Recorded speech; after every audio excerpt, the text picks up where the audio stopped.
Hello friends, ನಾನಿವತ್ತು ನಿಮಗೆ healthy salad recipe ಮಾಡೋದನ್ನ ಹೇಳ್ಕೊಡ್ತೀನಿ. ಅದಕ್ಕೆ ಲೆಟ್ಯೂಸ್, ಚೆರಿ ಟೊಮ್ಯಾಟೋಸ್, ಸಣ್ಣದಾಗಿ ಕಟ್ ಮಾಡ್ಕೊಂಡಿರೋ ಸೌತೆಕಾಯಿ, ಕಾರ್ನ್, ಕ್ಯಾರೆಟ್, ಬ್ರೋಕೊಲಿ.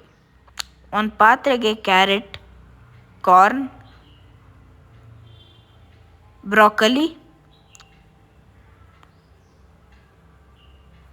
ಮತ್ತು ಶೇಂಗಾ ಅಂದರೆ ಕಡಲೆ ಬೀಜ ಹಾಕ್ಕೊಂಡು ನೀರು ಹಾಕಿ ರುಚಿಗೆ ತಕ್ಕಷ್ಟು ಉಪ್ಪು ಹಾಕ್ಕೊಂಡು ಬೇಯಿಸ್ಕೋಬೇಕು. ಆಲಿವ್ಸ್ನ ಸ್ವಲ್ಪ ಫ್ರೈ ಮಾಡ್ಕೋಬೇಕು.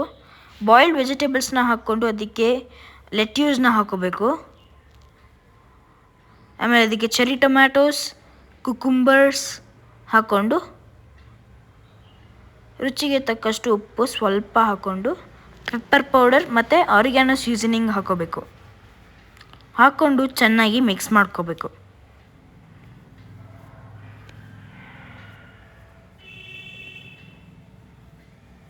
ಆಮೇಲೆ ಅದಕ್ಕೆ ಆಲಿವ್ಸ್ನ ಹಾಕೋಬೇಕು ಈ ಥರ. ಆಮೇಲೆ ರೆಡಿ ಟು ಸರ್ವ್. ನಿಮಗೆ ವಿಡಿಯೋ ಇಷ್ಟ ಆಗಿದ್ದರೆ ಪ್ಲೀಸ್ ಲೈಕ್ ಮಾಡಿ, ಶೇರ್ ಮಾಡಿ ಮತ್ತು ಸಬ್ಸ್ಕ್ರೈಬ್ ಮಾಡಿ. Thank you for watching.